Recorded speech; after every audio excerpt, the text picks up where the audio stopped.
ഇടയായിത്തീർന്നു. പാപം നിമിത്തമുള്ള ശാപം രക്തത്താൽ തകർക്കപ്പെട്ടുവെങ്കിൽ ന്യായപ്രമാണ ലംഘനത്താലുള്ള ശാപം തകർന്നത് ക്രൂശിലാണ്, മരത്തിലാണ്. അതിന്റെ അർത്ഥം മരത്തിന്മേൽ യേശു തൂങ്ങിയത് കൊണ്ട് ആ ക്രൂശ് കെട്ടിത്തൂക്കി എന്ന് പറഞ്ഞ് ശാപം പോകത്തില്ല. ഞാൻ വലിയൊരു കുരിശുണ്ടാക്കി ഞാൻ കെട്ടിത്തൂക്കി എന്ന് പറഞ്ഞ് നിങ്ങളിട്ടേക്കോ കുഴപ്പമൊന്നുമില്ല.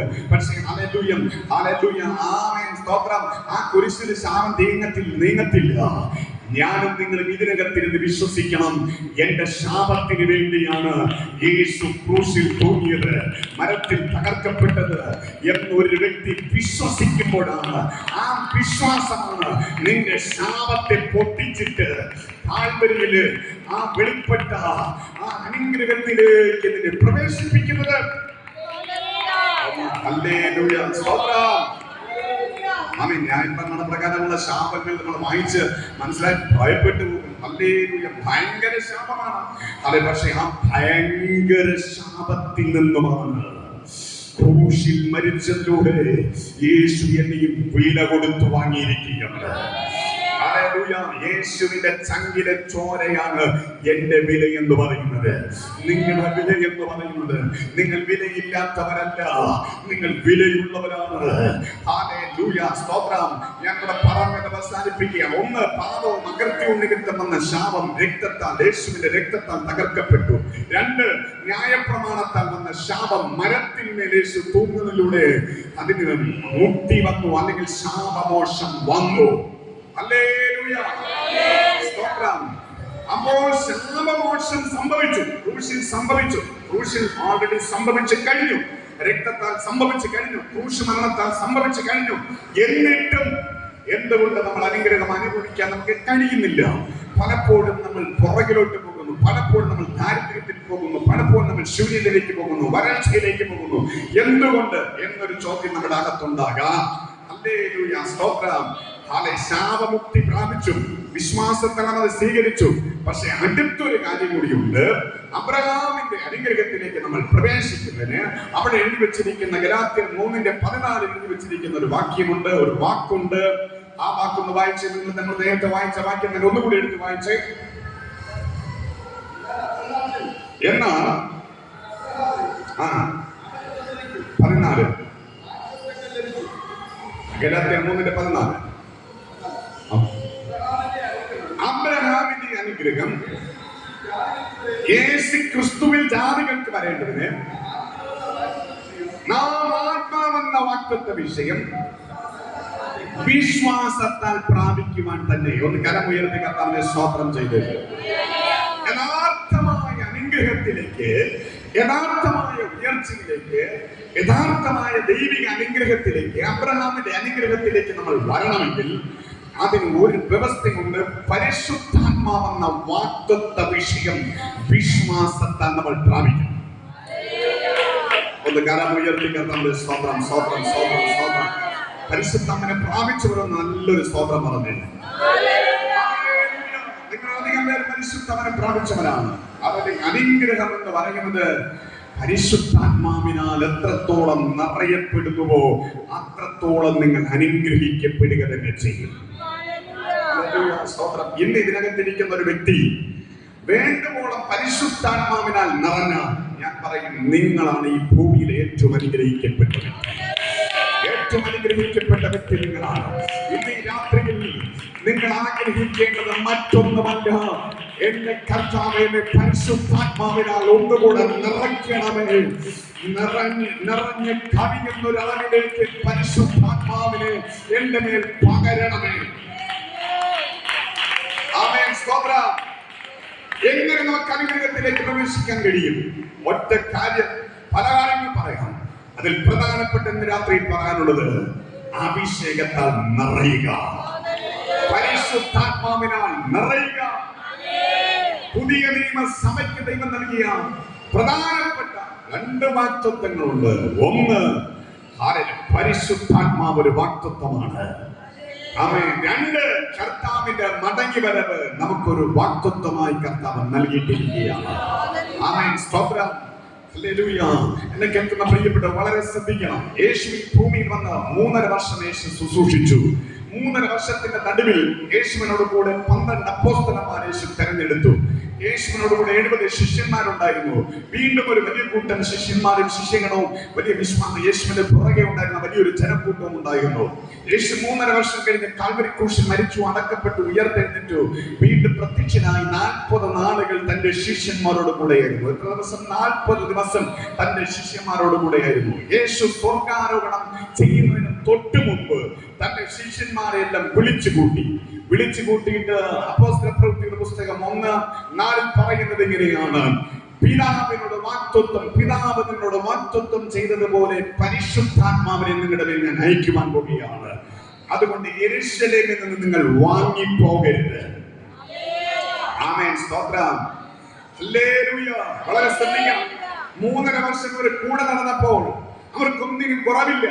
ആമേൻ, സ്തോത്രം. എല്ലായിടത്തും അത്ഭുതമാണ്. വിശന്നാൽ ഹല്ലേലൂയ അല്പം അപ്പം കയ്യിൽ എടുത്ത് മാറ്റി 5000 ജനത്തിനധികം പുരുഷാരത്തിന് വിശപ്പടക്കുന്ന കർത്താവ്. ഹല്ലേലൂയ. 2 അപ്പം മതി കർത്താവിന് 5000-ന് കൊടുക്കാൻ. ഹല്ലേലൂയ. എണ്ണപ്പെടാനുള്ള അപ്പം മതി നുറുക്കി കൊടുത്തപ്പോൾ വലിയൊരു പുരുഷാരം തിന്ന് തൃപ്തരായി, ഭക്ഷിച്ച് തൃപ്തരായി. അത് എവിടെ പോയാലും ഒരു കുറവില്ല. കുറവുണ്ടെങ്കിൽ കർത്താവ് അതിനെ നിറമാക്കി മാറ്റും. കർത്താവിന്റെ പ്രത്യേകത ഞാനിത് പറയുമ്പോൾ നിങ്ങളുടെ ജീവിതത്തിലും അത് സംഭവിക്കട്ടെ. നിങ്ങളുടെ കുറവുകളെ യേശു നിറമാക്കി മാറ്റട്ടെ. കുറവുകളെ യേശു നിറമാക്കി മാറ്റട്ടെ. കുറവന്റെ അനുഗ്രഹത്തിന്റെ ലക്ഷണം നിറമാണ്. അനുഗ്രഹത്തിന്റെ ലക്ഷണം ഒന്ന് കടമ സ്തോത്രം ചെയ്തു. ജീവിതത്തിൽ എവിടെയെങ്കിലും കുറവ് അനുഭവിക്കുന്ന ആരെങ്കിലും നിങ്ങൾക്കുണ്ടെങ്കിൽ ഇന്ന് രാത്രി യേശുവിന്റെ കരം നിനക്ക് വേണ്ടി ചലിച്ചാൽ, അവന്റെ പ്രവൃത്തികൾ നിനക്ക് വേണ്ടി വെളിപ്പെട്ടാൽ, ആ കുറവുകൾ വലിയ നിറവുകളായി വെളിപ്പെടുവാനിടയായിത്തീരും. യേശു പോയിടത്തെല്ലാം വലിയ നിറവ് വെളിപ്പെടുവാനിടയായിത്തീരുന്നു. പത്രോസിനെ യേശു വിളിച്ചത് തന്നെ വലിയൊരു നിറവ് കൊടുത്തുകൊണ്ടാണ്. ആമേൻ, സ്തോത്രം. അവന്റെ പടക് ശൂന്യമായ പടകുമായി പത്രോസ് നിൽക്കുമ്പോൾ ആ പടകിനകത്ത് അവന്റെ കാലൊന്ന്, എന്റെ കർത്താവിന്റെ കാലൊന്ന് പതിഞ്ഞു. ആമേൻ പറ. ശൂന്യമായ പടകുമായി ആ ഗലീല കടൽ തീരത്ത്, ആ കടലിന്റെ തീരത്ത് അടച്ചിട്ട പടകിനകത്ത് യേശു നിൽക്കുകയാണ്. ഹല്ലേലൂയ. യേശുവിന് അവന്റെ പടകൊന്ന് കൊടുത്തതേ ഉള്ളൂ. അവന്റെ പടക് കൊടുത്തതേ ഉള്ളൂ. ഹല്ലേലൂയ. പടക് വേറെയുണ്ട്, ഒത്തിരി പടക് അവിടെ ഉണ്ട്. പക്ഷേ അവന്റെ പടക് യേശുവിന് വേണ്ടി അവൻ വിട്ടുകൊടുത്തു.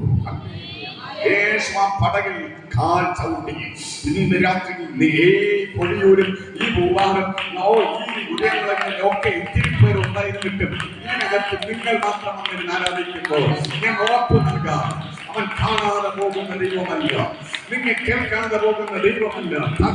തലമുറകളായി അനുഗ്രഹിക്കുവാൻ, അവന്റെ വാഗ്ദത്തത്താൽ അനുഗ്രഹിക്കുവാൻ ഇന്ന് രാത്രി യേശുവിന്റെ നടുവിൽ ഒരു വലിയ നിറവിനെ പകരുവാൻ എന്റെ കർത്താവിന്റെ നടുവിലുണ്ട്. ആമേൻ, സ്തോത്രം, ഹല്ലേലൂയ. അപ്പോൾ ആ നിറവോടെ നമുക്കറിയാം, ശൂന്യപടകിലെ ഉപദേശിച്ചു. യേശു അവസാനം പറഞ്ഞു, അടുത്ത് മീൻ പിടിക്കും, വരവേശ്. അതായത് രാത്രി മുഴുവൻ അധ്വാനിച്ച് ഞങ്ങൾക്കൊന്നും കിട്ടിയില്ല. നിനക്ക് കിട്ടാത്ത കാര്യമൊന്നും നീ നോക്കണ്ട, പറഞ്ഞത് ചെയ്യാൻ തയ്യാറാണ്. നിറയ്ക്കുവാൻ എന്റെ കർത്താവ് വിശ്വസ്തനാണ്. അവന്റെ വാക്ക് കടലിൽ കിടക്കുന്ന സകല മത്സ്യത്തെ കൊണ്ടുവരും. ആമേൻ, ഹല്ലേലൂയ. ആമേൻ. ഈ കടലോര പ്രദേശത്ത് എനിക്കറിയാം, നമുക്ക് എല്ലാവർക്കും അറിയാം, ഹല്ലേലൂയ, ടിവി മാധ്യമങ്ങൾ കാണുന്ന എല്ലാവർക്കും അറിയാം, പൊഴിയൂര് വരൾച്ചയുടെ സമയം. ഹല്ലേലൂയ, സ്തോത്രം. പക്ഷെ എന്റെ കർത്താവിന്റെ ഒരു വാക്ക് മതി കടലിന്റെ ആഴങ്ങളിൽ കിടക്കുന്ന മത്സ്യക്കൂട്ടങ്ങളെ വഹിച്ചു കൊണ്ടുവരുവാൻ. ഇന്ന് നിങ്ങൾ വിശ്വസിക്കുന്നതിനകത്ത്, നിങ്ങളുടെ വീട്ടിനകത്തും അത് നടക്കട്ടെ. ഈ പൊഴിയുകൾ നടക്കട്ടെ. യേശുവിന്റെ അധികാരമുള്ള നാമത്തിൽ വെളിപ്പെടട്ടെ, വന്ന് ചേരട്ടെ. വലകൾ നിറയട്ടെ, പടകൾ നിറയട്ടെ, വലകൾ നിറയട്ടെ, പടകൾ നിറയട്ടെ. ഈ പട്ടണത്തിൽ വരൾച്ച മാറിപ്പോകട്ടെ. ഒരു നിമിഷം കരമടിച്ച് പ്രാർത്ഥിച്ചോ. വരൾച്ചകൾ മാറിപ്പോകട്ടെ, വരൾച്ചകൾ മാറിപ്പോകട്ടെ, ശൂന്യതകൾ മാറിപ്പോകട്ടെ, ഇല്ലായ്മകൾ മാറിപ്പോകട്ടെ. ഒരു വലിയ നിറവ് വെളിപ്പെടട്ടെ. ഒരു വലിയ നിറവ് വെളിപ്പെടട്ടെ. ആമേൻ. സ്തോത്രം, സ്തോത്രം, സ്തോത്രം, സ്തോത്രം. അത് നൽകുവാൻ ദൈവം വിശ്വസ്തനാണ്. ഞാൻ പറഞ്ഞത് 3.5 വർഷം അവർ കൂടെ നടന്നിട്ട് ഒന്നിനും അവർക്ക് കുറവില്ല. വിശപ്പ് വന്നപ്പോൾ അപ്പം നുറുക്കി കൊടുത്തു. ഒരിക്കൽ കരം കൊടുക്കാൻ പൈസ ഇല്ലായിരുന്നപ്പോൾ പത്രോസ് വന്ന് ചോദിക്കും, ഞങ്ങൾ കരം കൊടുക്കാൻ പൈസ ഇല്ലെന്ന് പറഞ്ഞപ്പോൾ യേശു പറഞ്ഞു, നീ ചൂണ്ടലെടുക്ക്. ചൂണ്ടൽ കൊണ്ടിട്ട് ഒരു മത്സ്യത്തിന്റെ ചൂണ്ടലിൽ കയറും, അതിനെ എടുക്ക്. അതിനെ കയറുമ്പോൾ അതിന് വയറ്റിൽ 2 നാണയങ്ങൾ ഉണ്ടാകും. അത് എനിക്കും നിനക്കും വേണ്ടി കൊടുക്കുക. 3.5 വർഷം കഴിഞ്ഞപ്പോൾ 3.5 വർഷം കൂടെ നടന്നപ്പോൾ super natural life, super natural miracles, അസാധാരണമായ ഭയങ്കരമായ അത്ഭുതങ്ങൾ നടക്കുകയാണ്. 3.5 വർഷം അവർക്ക് ഒന്നിനും ബുദ്ധിമുട്ടില്ല. പക്ഷെ 3.5 വർഷം കഴിഞ്ഞ് ഗുരു പോവുകയാണ്, സ്വർഗാരോഹണം ചെയ്യുകയാണ്. ഞാൻ ആ ഭാഗം വായിച്ചപ്പോൾ എന്റെ മനസ്സിനോട് വന്ന കർത്താവേ, 3.5 വർഷം നീ കൂടെ നടന്നവരല്ലേ, നീ പോകുമ്പോൾ കുറച്ച് പണം അവർക്ക് കൊടുത്തിട്ട് പോകാത്തത് എന്റെ ബുദ്ധിയിലാണ്, എന്റെ ചിന്തയിലാണ്. അല്ലെങ്കിൽ ഓരോ നല്ല വീടെങ്കിലും വെച്ച് കൊടുത്തിട്ട് പോകാത്തത്. വീട് വെച്ച് കൊടുത്തില്ല, അവർക്ക് പണം കൊടുത്തിട്ട് പോയില്ല. സ്തോത്രം, സ്തോത്രം, സ്തോത്രം. പണം കൊടുത്തിട്ട് പോയെങ്കിൽ അവർക്ക് തൃപ്തരാകത്തില്ലായിരുന്നു. വീട് വെച്ച് കൊടുത്തിട്ട് പോയെങ്കിൽ അവർക്ക് തൃപ്തരാകത്തില്ല. ഇന്നത്തെ ലോകത്ത് നോക്ക്, ഒരു വീട് കിട്ടിയാൽ അടുത്ത വീട് വേണം. മനുഷ്യനെ നിങ്ങൾ തൃപ്തിപ്പെടുന്നത് നിങ്ങൾ കണ്ടിട്ടുണ്ടോ? ഹല്ലേലൂയ, ഇല്ല. ആമേൻ. തൃപ്തിപ്പെടാൻ മനുഷ്യന് മനസ്സ് അനുവദിക്കുന്നില്ല. ഇന്ന് ഒരു വീട് വെച്ചാൽ അടുത്ത മകനെ, അടുത്ത മകൾക്ക്, അടുത്ത ചെറുമോന് അടുത്ത എവിടെ വീട് വെക്കാം, എങ്ങനെയുള്ള വീട് വെക്കാമെന്ന് ചിന്തിക്കുന്നവരാണ്. ഒരു വീടിന് വേണ്ടിയാണ് പ്രാർത്ഥിച്ചത്. പക്ഷെ ഒരു വീട് കിട്ടിയപ്പോൾ അടുത്ത വീടിന് വേണ്ടിയുള്ള ചിന്ത. 2 വീട് കിട്ടിയാൽ അടുത്ത വീടിനുള്ള ചിന്ത. 2 വീട് കിട്ടി, 3 വീട് കിട്ടി, അടുത്ത 3 എഴുതി നിർത്തോ? ഇല്ല, അടുത്ത വാടകയ്ക്കെങ്കിലും കൊടുക്കാൻ വേണ്ടി ഒരു വീടും കൂടി എന്ന ചിന്തയല്ലേ മനുഷ്യൻ അലട്ടിക്കൊണ്ടിരിക്കുന്നത്. അപ്പോൾ കർത്താവ് പത്രോസാണ് വീട് വെച്ച് കൊടുത്തിട്ട് പോയാൽ വല്ലതും നടക്കോ? ഒരു വോട്ട് വാങ്ങിച്ചിട്ട് കൊടുത്തു പോയാൽ വല്ലതും നടക്കും? ഒന്നും നടക്കത്തില്ല. കർത്താവിന് അറിയാമോ, ഒരു തൃപ്തരാകത്തില്ല. ആമേൻ. സ്തോത്രം. സ്തോത്രം ചെയ്ത് നിങ്ങൾക്ക് വീടില്ലാത്തവർക്കെല്ലാം കർത്താവ് നല്ല വീട് നൽകട്ടെ. ആമേൻ. നല്ലൊരു ആമേൻ പറ. ഒന്നിലധികം വീട് നൽകട്ടെ. ഞാൻ പറഞ്ഞത് എങ്കിൽ പോലും നമ്മുടെ മനസ്സ് തൃപ്തനാകത്തില്ല. ഹല്ലേലൂയ. 1 കോടി രൂപ ബാങ്കിലുണ്ട്, ആർക്കും തൃപ്തിയുണ്ടോ? ഇല്ല. തൃപ്തി ഇല്ലാത്തത് കൊണ്ടല്ലേ ഈ 3 കോടിയിൽ 2 കോടിയിലൊന്നും തൃപ്തി ഇല്ലാത്തത് കൊണ്ടല്ലേ അടുത്തൊരു ബിസിനസ്, ഓൺലൈൻ ബിസിനസിനെ കുറിച്ച് കേൾക്കുമ്പോൾ ഒന്നും നോക്കാതെ ഈ 3 കോടി എടുത്ത് അങ്ങ് ഇട്ട് കൊടുക്കുന്നത്. അടുത്ത മാസം പറയും പറ്റിച്ചൊന്ന് പോയി, വഞ്ചിക്കപ്പെട്ടു. എന്തുകൊണ്ട്? അവൻ തൃപ്തിയില്ല. എങ്ങനെ വേണമെങ്കിലും ജീവിക്കാൻ 2-3 കോടി ഉണ്ടായിരുന്നു. പക്ഷെ അതിലും അവന് തൃപ്തിയില്ല. അവൻ അതിന് 3 കോടിയെ 12 കോടി ആക്കാൻ വേണ്ടി നിൽക്കുകയാണ്. മനുഷ്യന് തൃപ്തിയില്ല. കർത്താവ് നോക്കിയപ്പോൾ ഇവരെ തൃപ്തിപ്പെടുത്തുവാൻ കഴിയുന്ന ഒരേ ഒരു കാര്യമേ ഉള്ളൂ. ആ കാര്യം മറ്റൊന്നുമല്ല, സ്വർഗത്തിലെ പരിശുദ്ധാത്മാവ്. നിനക്ക് പരിശുദ്ധാത്മാവിനെ ലഭിച്ചാൽ നിനക്കൊരു സംതൃപ്തി ഉണ്ടാകും. പരിശുദ്ധാത്മാവിനെ ലഭിച്ചാൽ ഈ ഭൂമിയിൽ നിനക്ക് വേണ്ടതെല്ലാം തരുവാൻ. ഓ ഹല്ലേലൂയ. ആമേൻ. എന്ന് കരമുയർത്തി സ്തോത്രം ചെയ്യുന്നു. അതുപോലെ കർത്താവ് പോയപ്പോൾ അവർക്ക് വീട് കൊടുത്തില്ല. കർത്താവ് പോയപ്പോൾ അവർക്ക് സമ്പത്ത് കൊടുത്തിട്ട് പോയില്ല. ബാങ്കിൽ ബാലൻസ് ഇട്ട് കൊടുത്തിട്ട് പോയില്ല. കർത്താവ് പോയപ്പോൾ ഒരു വാഗ്ദത്തം മാത്രം പറഞ്ഞിട്ട് പോയി. ആമേൻ. ഹല്ലേലൂയ. ദൈവിക വാഗ്ദത്തങ്ങൾ കേട്ടിരിക്കുന്നവർക്കായി ദൈവത്തെ സ്തുതിക്കുകയാണ്. നിനക്ക് ലോകത്തിൽ എന്ത് കിട്ടുന്നതിനേക്കാൾ വലുതാണ് ദൈവത്തിന്റെ വാഗ്ദത്തങ്ങൾ. ആമേൻ. സ്തോത്രം. ഹല്ലേലൂയ. എത്ര പേർക്ക് എന്ന് പറയാൻ കഴിയും? ഈ ലോകത്തിലെ ഏറ്റവും വലിയ സമ്പത്ത് എനിക്ക് പരിശുദ്ധാത്മാവെന്ന് പറയുന്ന ദൈവമക്കൾ ഇതിനകത്തുണ്ടെങ്കിൽ അതവരുടെ കരമുയർത്തി പറ. എനിക്ക് ലോകത്തിലെ ഏറ്റവും വലിയ സമ്പത്ത് പരിശുദ്ധാത്മാവാണ്. പരിശുദ്ധാത്മാവിനെ ഇന്ന് രാത്രിയിലും എനിക്ക് വേണം. ഹല്ലേലൂയ. സ്തോത്രം. അങ്ങനെ ഒരു വ്യക്തി പറയുമ്പോഴാണ് സന്തോഷിക്കുന്നത്. അവർക്ക് ഏറ്റവും വലിയ വാഗ്ദത്തം കൊടുത്തു. അവർ പറഞ്ഞു, അവരോട് യേശു പറഞ്ഞു, നിന്റെ വിശുദ്ധനെ വാങ്ങിപ്പോകരുത്. പിതാവിനോട് കേട്ട ഒരു വാഗ്ദത്തം ഉണ്ടല്ലോ, പിതാവിനോട് കേട്ടൊരു വാഗ്ദത്തം ഉണ്ടല്ലോ, അത് ഞാൻ നിങ്ങൾക്ക് നൽകാൻ പോവുകയാണ്. ആ വാഗ്ദത്തം എന്തായിരുന്നു? പിതാവിൽ നിന്ന് കേട്ട വാഗ്ദത്തം മറ്റൊന്നുമല്ല, യോവേൽ പ്രവാചകനിലൂടെ ഒരു വാഗ്ദത്തം കേട്ടു. യോവേൽ പ്രവാചകൻ പഴയ നിയമത്തിൽ ഒരു വാഗ്ദത്തം പറഞ്ഞു. ആ വാഗ്ദത്തം ഇതായിരുന്നു: അന്ത്യകാലത്ത് ഞാൻ സകല ജഡത്തിന്റെ മേലും എന്റെ ആത്മാവിനെ പകരും, നിങ്ങളുടെ പുത്രന്മാരും പുത്രിമാരും പ്രവചിക്കും. ദാസന്മാരുടെ മേലും നിങ്ങളുടെ ആത്മാവിനെ പകരും, അവരെ പ്രവചിക്കും. യൗവനക്കാർ സ്വപ്നങ്ങളെ കാണും, ബാല്യക്കാർ സ്വപ്നങ്ങളെ ദർശനങ്ങളെ ദർശിക്കും. വൃദ്ധന്മാരുടെ മേലും ഞാൻ എന്റെ ആത്മാവിനെ പകരും, ദാസന്മാരുടെ മേലും ഞാൻ എന്റെ ആത്മാവിനെ പകരും. ഹല്ലേലൂയ.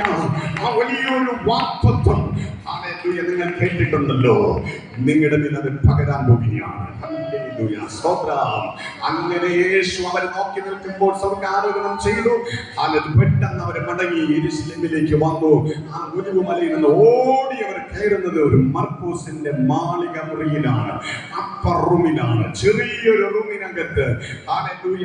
അവർ എത്ര പേരുണ്ടായിരുന്നു അവിടെ? എത്ര പേരുണ്ടായിരുന്നു? നിങ്ങൾക്കറിയാം എത്ര പേരുണ്ടായിരുന്നു? വായിച്ചിട്ടുള്ളവർക്ക് അറിയാം, ബൈബിൾ വായിച്ചിട്ടുള്ളവർക്ക് അറിയാം. അപ്പോസ്തലപ്രവൃത്തികളുടെ പുസ്തകം 1-ാം അധ്യായത്തിൽ ഇങ്ങനെ എഴുതിയിരിക്കുന്നവർ 120 പേർ ഒരുമിച്ച് കൂടിയിരുന്നു. ഹല്ലേലൂയ. അതിൽ പത്രോസുണ്ട്, യാക്കോബുണ്ട്, യോഹന്നാനുണ്ട്. ഹല്ലേലൂയ. അങ്ങനെ 12 ശിഷ്യന്മാരിൽ ഒരുത്തൻ ഒറ്റിക്കൊടുത്തവനുണ്ടല്ലോ. യൂദ പോയി യൂദയ്ക്ക് പകരം മറ്റൊരുവനെ തിരഞ്ഞെടുത്തു. ഹല്ലേലൂയ. 12 ശിഷ്യന്മാർ മാത്രമല്ല, യേശുവിന്റെ അമ്മയും അവിടെ, മറിയം അവിടെ ഉണ്ട്. ഹല്ലേലൂയ. അന്ന് കരമുയർത്തി കർത്താവിനെ സ്തോത്രം ചെയ്ത് മറിയം അവിടെയുണ്ട്. യേശുവിന്റെ സഹോദരന്മാരായ യാക്കോബും യൂദയും ഒക്കെ അവിടെയുണ്ട്. അങ്ങനെ 120 പേരുള്ള ഒരു സംഘം അവർ ഒരുമിച്ച്, ഇതുപോലൊരു ഓഡിറ്റോറിയത്തിനകത്തല്ല, ഇതുപോലെ അല്ല, ഇതിനൊക്കെ ചെറിയൊരു മാളിക റൂമിനകത്ത് അവർ ഒരുമിച്ച് കൂടിയിരുന്ന് അവർ ദൈവത്തോട് പ്രാർത്ഥിക്കുകയാണ്, അവർ ദൈവത്തെ സ്തുതിക്കുകയാണ്. അവർ എന്തിനാ ദൈവത്തെ സ്തുതിച്ചുകൊണ്ടിരിക്കുന്നത്?